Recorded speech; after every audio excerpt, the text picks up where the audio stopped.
在羽化射心，蛟龙出海。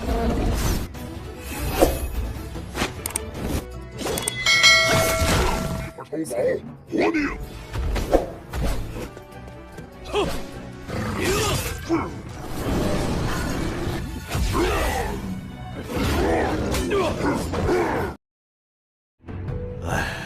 好吧。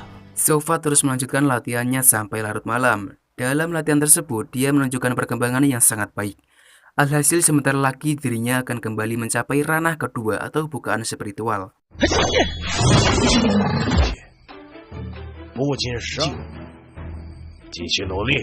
Di keesokan hari, kakek Tuan Hu membawanya pergi menemui paman Jikaigi. Karena latihan yang sebelumnya beliau ajarkan hanyalah beberapa dari teknik dasar, sehingga beliau mempercayakan Sova kepada Jikaigi, seorang pemburu berpengalaman untuk melatihnya. Jikaigi akan mengajari Sova dengan metode latihan yang sangat baik, supaya Sova bisa segera pergi ke Gunung Huang dengan kemampuan pertahanan hidup yang sangat baik.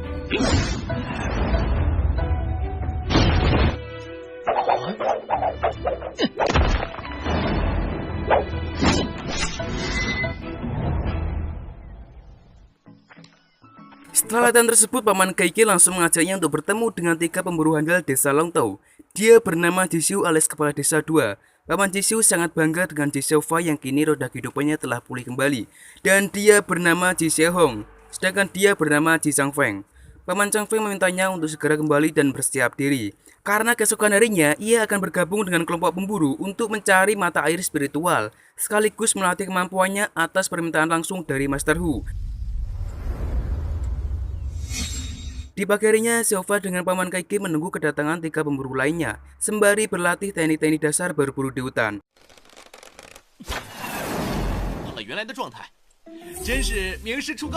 Tak lama kemudian, mereka bertiga pun datang dan langsung memulai untuk berangkat menuju hutan. Tujuan mereka kali ini bukanlah untuk berburu binatang, melainkan mencari keberadaan mata air spiritual dan juga beberapa tumbuhan roh kuat yang bisa meningkatkan bakat seseorang. Karena dengan air tersebut, para bocah desa Longtou akan lebih cepat dalam membangkitkan roda kehidupan sekaligus kekuatannya. Sebab sebentar lagi para bocah desa Longtou akan mengikuti kompetisi pemimpin muda, sehingga dengan berkat air tersebut, mereka para pemuda desa Longtou diharapkan bisa memperoleh kemenangan dan mengharumkan nama desa mereka.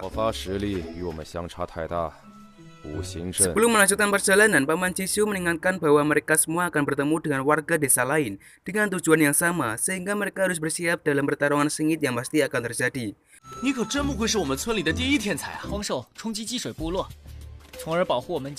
Ketika mereka berjalan melewati lembah, secara tiba-tiba muncul koloni babi taring gergaji yang langsung menyerang mereka. Namun tak butuh waktu lama, mereka semua berhasil menumpukan babi tersebut dengan jurus gabungan formasi 5 elemen.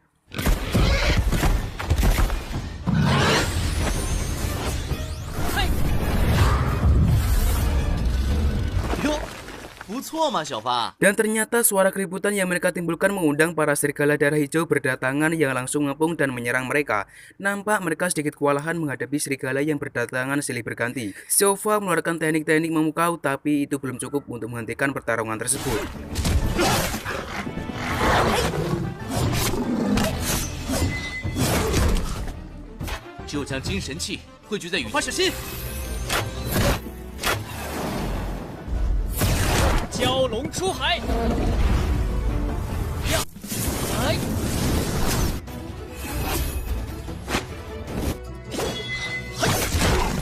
Si Hong memintanya untuk mundur dan saling membelakangi serta melindungi satu sama lain, sehingga dengan kerjasama yang sangat baik, alhasil mereka pun berhasil memukul mundur koloni serigala tersebut. Namun karena Sova lengah, dia tak menyadari serangan serigala yang secara tiba-tiba dari belakang.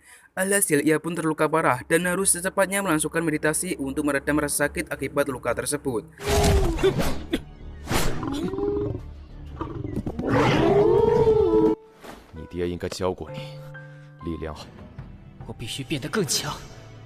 Dalam meditasinya, Sova sangatlah cepat dalam mengumpulkan aura spiritual yang membuat mereka semua semakin mengagumi perkembangan pesat dalam dirinya.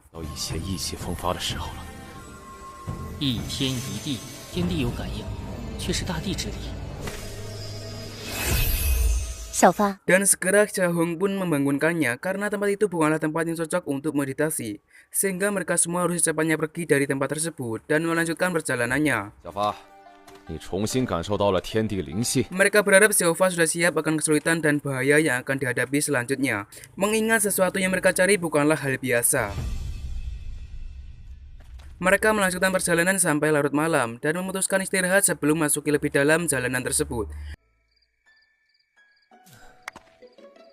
Xiaofa memasang sebuah jebakan dengan teknik yang pernah ia pelajari. Melihat kejeniusannya, Paman Jishou memintanya supaya terus belajar hal-hal baru dan jangan sampai puas dengan keahliannya yang sekarang. 先修炼才是正途。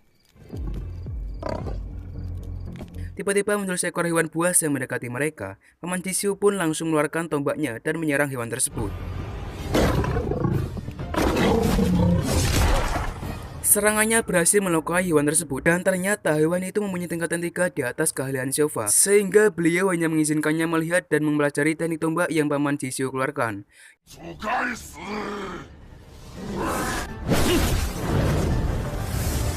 第二，聚星入众，会是二龙头啊！ Yang pada akhirnya Paman Jishou berhasil mengusir hewan buas itu untuk menjauhi mereka semua. Mereka semua pun kembali melanjutkan perjalanannya sampai Paman Jishou berhenti di hadapan tebing dan jurang yang sangat dalam. Kemudian Paman Jishou langsung membuka peta untuk mengetahui letak lokasi dari air spiritual. Menurut peta tersebut, beliau sangat yakin letak air spiritual tak jauh dari tempat mereka berdiri. Dan secara tak sengaja Paman Jishou menemukan bunga darah roh yang tumbuh di dinding tebing. Bunga tersebut sangatlah bermanfaat dalam mempercepat proses kultivasi, sehingga karena hal itu mereka semua sangat berambisi mendapatkan bunga tersebut. 我们就有资格憧憬。二龙头，必须要夺到它。 Di saat yang sama, muncul beruang bumi tingkat 3 yang mempunyai pertahanan dan serangan yang sangat kuat. 敢到我地盘偷宝，活命！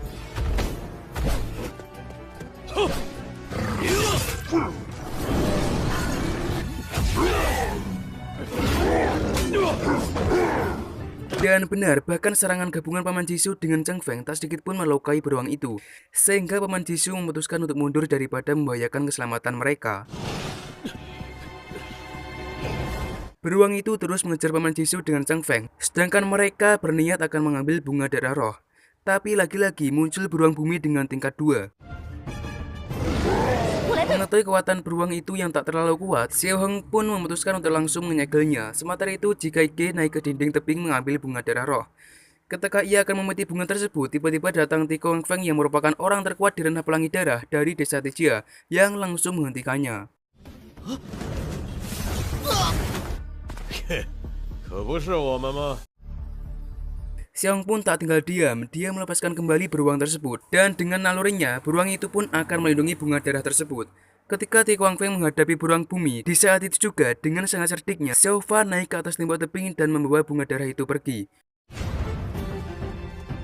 Xiaofa berlari sekencang-kencangnya menjauhi mereka semua. 亚飞牛豪，快追上他！ Ti Kong Feng menyuruh mereka berdua, Ti Nuhu dengan Yao Fei, mengejar dan merebut kembali bunga darah dari tangan Xiaofa.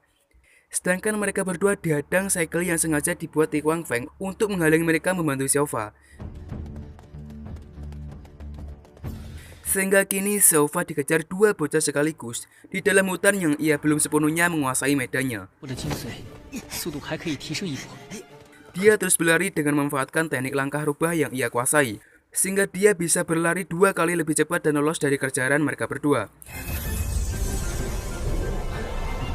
那小子得了灵血花，也没有命相。 Ti Kong Feng sengaja menghentikan pengejaran tersebut karena dia berpikir Xiaofa tak akan selamat jika terus membawa bunga itu ke dalam hutan. Sebab para hewan buas dengan instingnya akan merebut bunga darah itu dari tangan Xiaofa.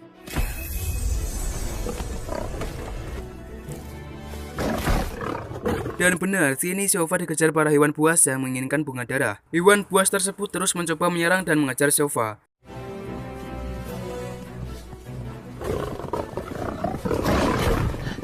Dan keanehan pun terjadi ketika ia memasuki kedalaman lembah Jiatian. Para hewan buas itu pun berhenti mengejarnya, seakan tempat itu menjadi wilayah kekuasaan binatang terkuat yang paling ditakuti para harimau buas tersebut. Mengetahui itu, dia langsung bersemedi untuk memulihkan kembali kekuatannya. 现在逃出去， Silva mencurigai tempat tersebut merupakan tempat air spiritual berada.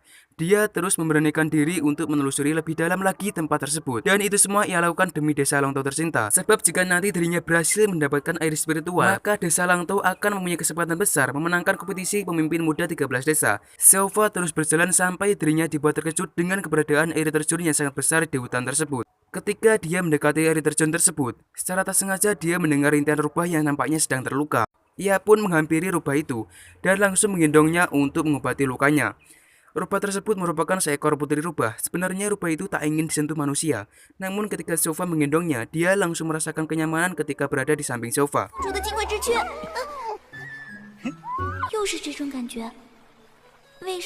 Kemudian Silva membawa rubah itu sembari terus berjalan menelusuri tempat tersebut. Sampai dia menemukan gua besar yang membuatnya penasaran. Ketika ia memasuki gua itu, dia sangat terkejut sekaligus senang. Karena yang dihadapannya sekarang merupakan mata air spiritual yang selama ini ia cari-cari. Tak hanya itu, dia pun sangat tidak menyangka jika air spiritual yang dia cari sangatlah melimpah ruah. Silva pun segera mengisi botol yang ia bawa dengan air tersebut. Dan ternyata gua itu merupakan tempat tinggal dari putri rubah. Sedangkan mata air itu menjadi tempat mandinya. Setelah merasa cukup, Silva pun beranjak pergi dari tempat itu. Sebelum mencari rombongannya, Silva pun memutuskan untuk bersemedi. Namun rubah itu malah merebut bunga darah darinya dan kemudian langsung memakan bunga tersebut. Hah? Dia sedikit dibuat kesal, namun ketika Silva melihat luka rubah yang tiba-tiba sembuh setelah memakan bunga tersebut, ia pun memilih untuk mengikhlaskan saja. 一个交代了。 Lalu Silva melanjutkan meditasinya dengan memanfaatkan 3 tetes dari air spiritual. Setelah selesai dari meditasi, putri rubah langsung meminta Silva untuk mengikutinya. Beruntung Silva bisa sedikit memahami maksud dari putri rubah. Dan ternyata putri rubah membawanya kembali ke tempat mata air spiritual untuk kemudian menyuruhnya berendam di air tersebut. Dan seketika itu tubuh Silva mengeluarkan aura kemasan roda kehidupan yang sangat terang. Dan alhasil sekarang dia berhasil mencapai roda kehidupan tingkat 2 ranah celah spiritual.